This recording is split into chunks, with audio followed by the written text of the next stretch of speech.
What's good guys, it's Power786 and I'm here today to bring you the latest in innovation from Dyson's upright lineup, introducing the new Dyson Ball Animal UP32. This is the latest Dyson as of April 2022 and I'm going to show you this machine in entire detail. Right, so let's take a look underneath the vacuum cleaner to show you how it works. Okay guys, I've removed the cleaner head from the Dyson to show you this marvellous piece of engineering in further detail. So, first of all, looking at the base, we've got a wide diameter brush bar. This will allow for deeper carpet pile penetration to allow for the dustiest, dirtiest, whatever species you've got in your carpet to be removed from your carpet. Imagine my fingers are carpet fibres, yeah? You've got a brush bar that will spin, maybe separate the carpet pile slightly, and you're not going to get the deep down dirt removal. With this brush bar, because it's a wide diameter, you're going to separate the carpet that much, and therefore get deeper carpet pile agitation and brushing action, and all the suction is going to reach the roots of the carpet, allowing for all the grit and whatever species you got in your carpets to be removed. So that's the beauty of this brush bar, and it doesn't stop there. You've got no belt either. It's a direct drive system, so you've got a full wide path coverage basically with this vacuum, so you get the most beautiful carpet lines. It doesn't stop there. You've got 2 rows of bristles compared to the previous generation, which only had 1 row of bristles. So this is double the power already, just from that alone. And see these bumps in the brush bar? So these plastic bumps, what will they do? You know when you see these car detailing videos on YouTube and they can't clean the carpet properly, yeah? So they get a vibration device like a sander, and you see all the dirt vibrating, all the sand, and then they get the vacuum hose to suck it all up. This basically, obviously you got the vacuum head to suck the carpet in, but these bumps, as the brush bar spins, will push the carpet away. So imagine my hand is a carpet, this will create a vibration motion. So that's going to allow for vibration energy in your carpets to shake out all that dirt and grit. Clever design, isn't it? It doesn't stop there either. You've got a brush bar that's removable with no tools required. That on its own is a beauty. So you can clean out the vacuum's head further. And it doesn't stop there. This head is so advanced, it has like a million features on it. But I promise we'll get to the vacuum in a second. You've got suction control right here. Okay, so you've got 3 suction settings. The middle setting is the default setting, which basically, see these gaps in the front? That allows for large debris to be sucked up on carpets and hard floors. This setting will close the gates. This is the setting for longer pile carpets or thicker carpets. If you find the vacuum suction too powerful, it allows for airflow to basically come out of these vents, allowing for the vacuum to be easier to push. And last but not least, this is the deep clean setting. So what that does, again, it closes the gates, and that allows for all the suction to go straight into your carpet. The vacuum might be harder to push, but you're getting an extremely deep clean. You also have edge cleaning suction channels on both sides of the vacuum head, so you get edge to edge cleaning on both sides of the vacuum cleaner. And last but not least, you've got a comb on the back of the brush bar. These are the hair removal vanes, as they like to call it. But at the end of the day, it's just a comb. So we're going to be putting this to the test to see how well the brush bar stays hair tangle free. I forgot one important thing. Told you this head had a billion features in it. But see these blue strips? They actually felt tip pads. So that's going to dust your hard floors as well. Yeah. Now onto the ball design. See these red strips here? They're actually made of rubber, so it's going to be kind to your hard floors, so you don't have to worry about them marking up your floors at all, compared to other vacuums with plastic wheels. How disgusting is that? Plastic wheels in 2022, come on. So Dyson have thought of everything. The ball design is great for when you want to twist and turn around furniture, literally steer the vacuum like a car. All you got to do is turn your wrist and you can make sharp 90-degree bends around your furniture. So normally at the back there would be a pedal that you push down with your foot to activate the vacuum. With this, all you gotta do is pull the vacuum back, and that's it. You just put a little bit of pressure on the wheels, and there you are, ready to be in the vacuuming position. This is a robust and durable design because there's no lock stopping the wheels from reclining. If you were to drop this vacuum, for example, the wheels wouldn't break. If it was a different Dyson, like the DC25, which had the stabilizer lock, it would actually break the stabilizers. So if you were to drop this, so that will recline, and then you get a smaller impact on the vacuum cleaner. But that's not to say the vacuum isn't robust. This thing is made of robust plastic. I mean robust. Okay, so this is the bid and cyclone unit. This is a important part of the vacuum cleaner. So first of all, to empty the vacuum, you have the release button right at the top, not at the bottom where you release it and all the dust splashes and you get dusty because you emptied it from a height to be able to reach the button down there. No, you can shove this entire unit into the bottom of your bin, press the release button and have it emptied out with minimal mess. That is a clever design. They thought of that since day one with the DC07. Anyways, notice how there's lots of rubber seals and gaskets to prevent dirt leakage. Again, marvelous design. If you want to clean this out further, you can do. You can remove the bin by pressing on this grey button. The entire thing separates from the cyclone unit, so you can wash the bin and clean the shroud out further. You can just give this a brush down, and that's all you need to do. Pop this back in, job done. So you have these cyclones here. These are little cones. So what do cyclones do? Well, think of a tornado. What they are little tornadoes.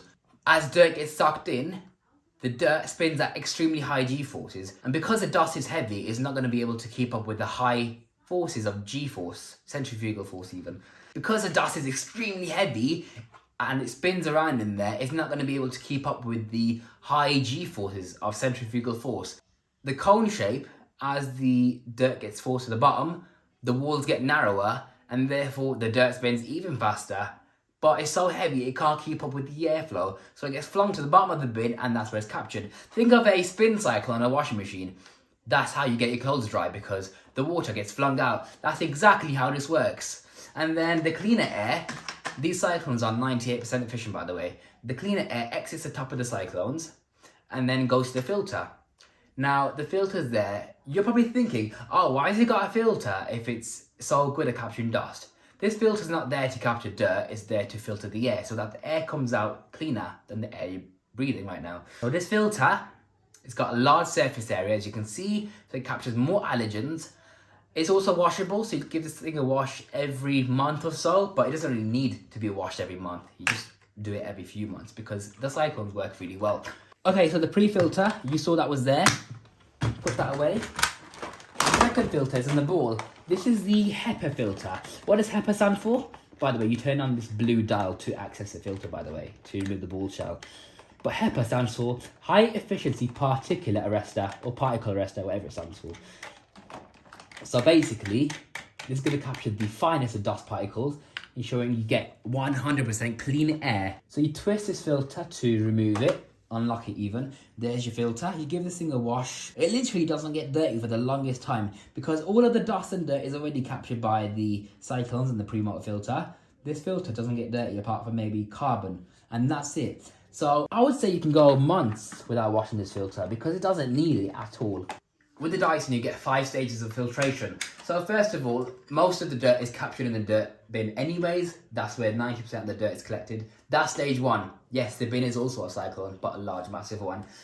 Stage 2 is this shroud. So the shroud, which is this fine mesh screen, well, basically it acts like a sieve to separate the large dust from the fine dust. So that's stage 2 of filtration. Stage 3 is these cyclones. Stage 4 is a pre-motor filter, and stage 5 is the filter in the ball. With the Dyson Ball Animal, you get some pretty nice attachments. So first of all, you have the stair tool. This is great for your stairs, your upholstery, your couch. This is the 2-in-1 combination tool, which is basically a crevice tool and a brush attachment as well.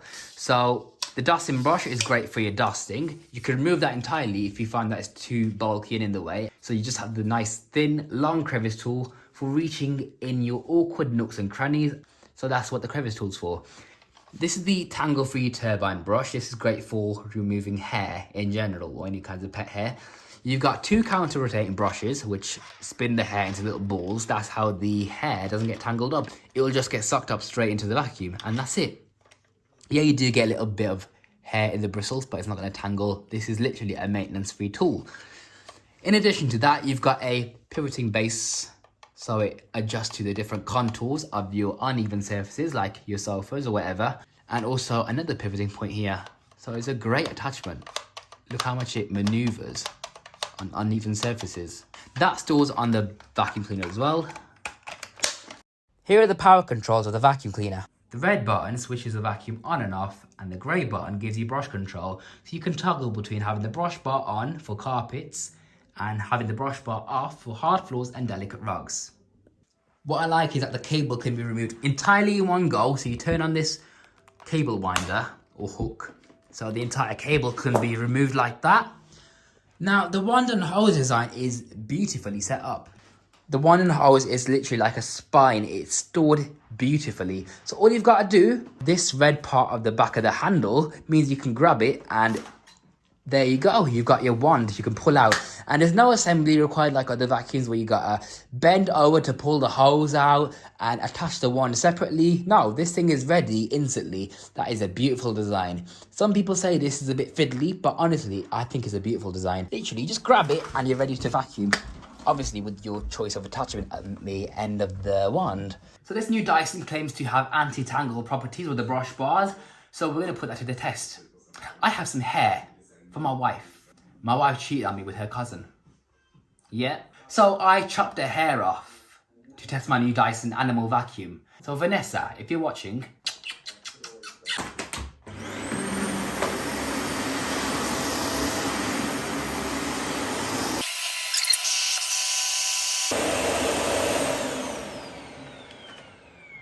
okay, so you can see that it actually has worked at removing the hair from the brush bar. Not fully, but I'm pretty sure the longer I vacuum, the cleaner the brush bar will be. So that's an impressive result. Now let's see if the tangle-free turbine brush actually works with hair.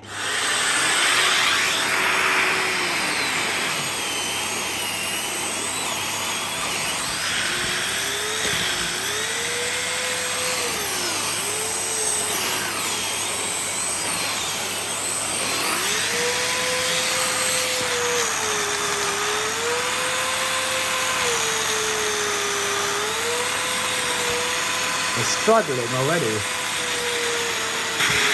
There you go. Give that another go.